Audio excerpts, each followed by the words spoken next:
이제 이전 영상에 이어서 정도전에 관한 설명을 이어서 하고자 합니다. 정도전이 유교와 유랑을 전전하면서 하던 1383년도 가을에 정도전은 이성계를 만나러 한주로 가게 됩니다.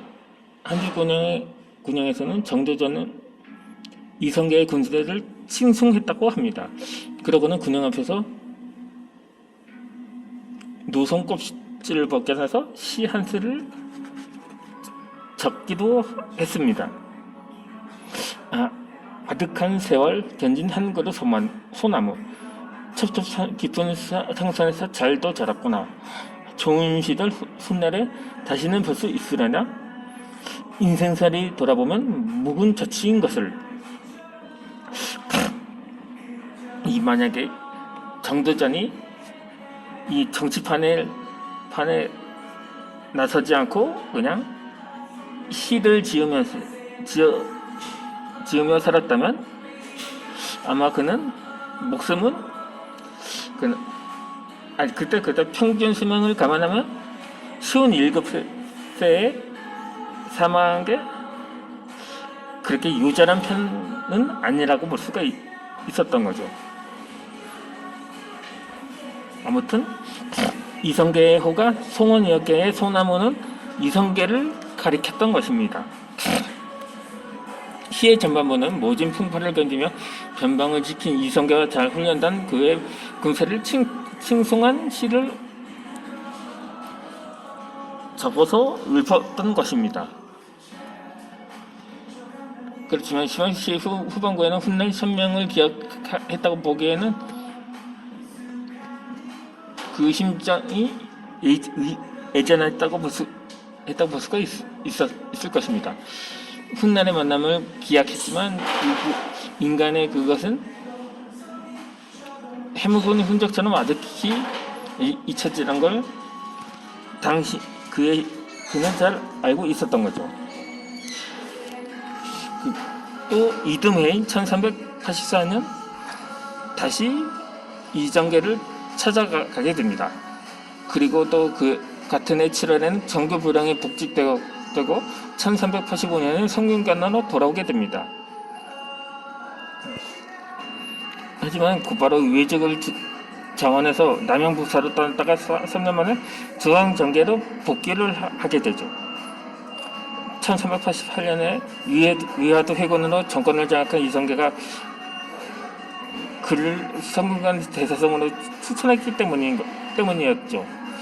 그렇게 꿈을 찾아서 나선 지 5년 만에 이성계와 동반자가 돼서 새로운 문명의 청산리를 그리게 될 수 있었던 거죠.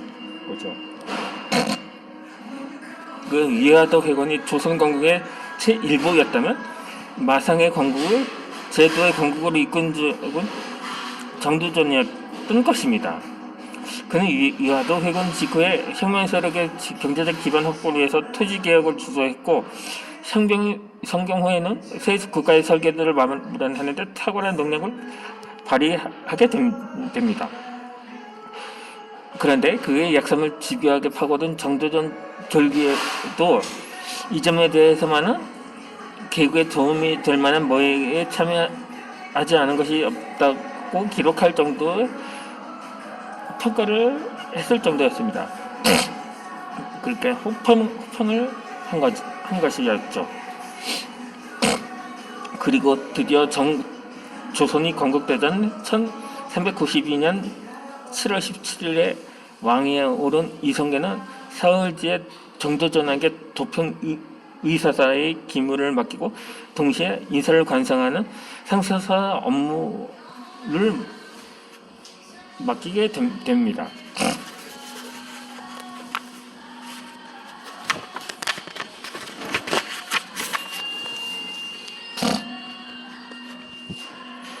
그렇게 또 7월 28일에는 17개조의 국정개혁 방침을 담은 주기교서를 반포합니다.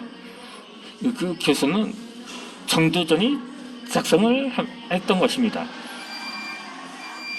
정조전은 신의삼국 조선을 무물을 경비한 건강한 나라를 만들기 위해서 국초부터 동문서주를 하게 됩니다. 같은 해 10월에는 명나라에 가서 조선 건국의 전말을 보고하고 이듬해 3월에 귀국을 하게 됩니다. 그리고 정도전은 그 이듬해 7월에 남시국을 포함한 6편의 약장을 짓기도 합니다. 이 약장의 내용은 이성계가 무덕과 문덕을 겸비했으므로 왕위에 오를 자격이 충분하다는 것이었죠. 하지만 정도전이 제시한 제도적 청사진의 본령은 한양으로 수도를 천도하던 1394년 5월에 편찬한 조선 최초의 헌법인 조선 경국전입니다.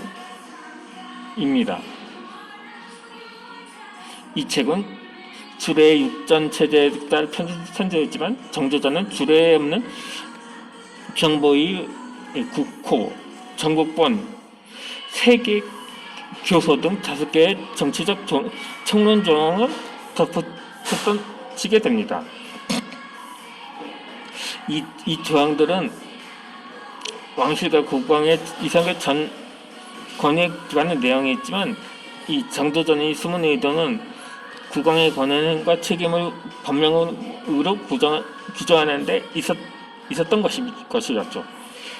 이 헌법에 의한 권력 제한이 입헌주의의 핵심이라면 조선 경국전에는 이미 입헌주의적 가치가 반영되어 있던 셈이었던 거죠. 또 조선 경국전의 종묘 사직 분묘에 관한 조항에는 정치 권력의 상징적 공간 배치에 관한 기본 구상도 제시되어 있었습니다.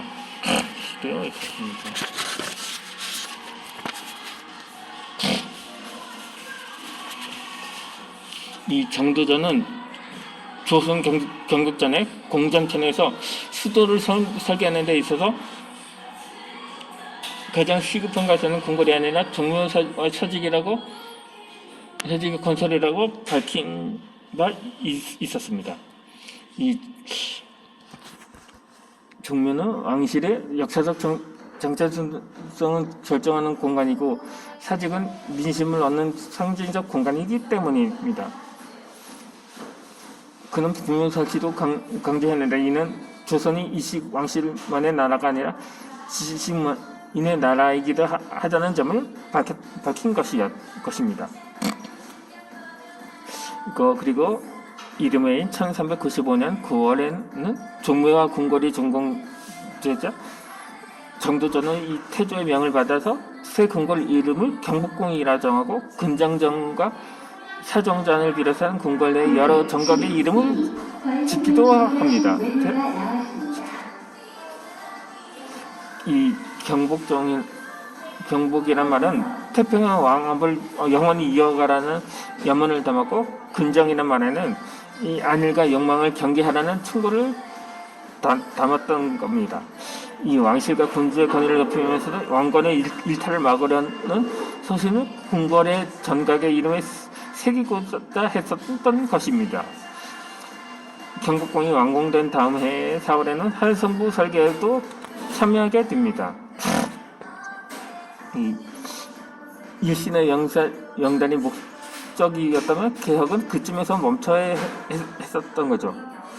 그렇지만 그는 1397년 6월 한의 홍삼 군부사를 맡아서 대규모 군사훈련을 시행하기도 합니다.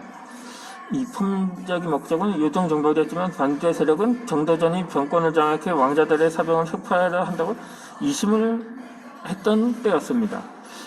결국 정권은 조준에게 넘어가고 정도전은 종무민으로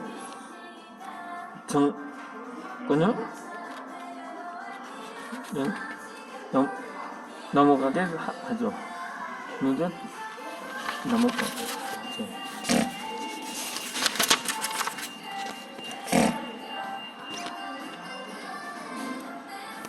그렇게 해서 정치적인 외유를 떠나게 되는데 그것도 다음에는 이 이방원의 서명들에게 다음에 살해가 당하게 됩니다. 그렇게 되는 조선의 경복을 누리는 나라가 되기 위해서 임금의 군정을 실천해야 한다고 믿었던 것입니다. 나라가 되기 위해서 임금이 그는 이 정도전은 1397년에 집히는 경제문감별지부에서 군도편을 포함시켜서 바람직한 제왕의 길을 제시하기도 했었습니다. 하지만 그것은 조선 최초의 정문 법조는 경국대전에도 언급할 수 없었던 금기사항이었고 건드려서는 안 될 제왕의 성역이었던 거죠.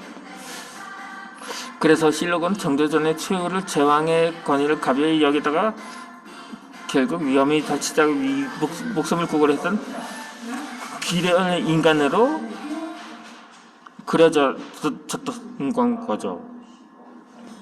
그렇게 최종적 편찬된 이 태조실록에서는 진실의 기록이 아니라 승자의 기록이었다고 볼 수가 있었던 것입니다.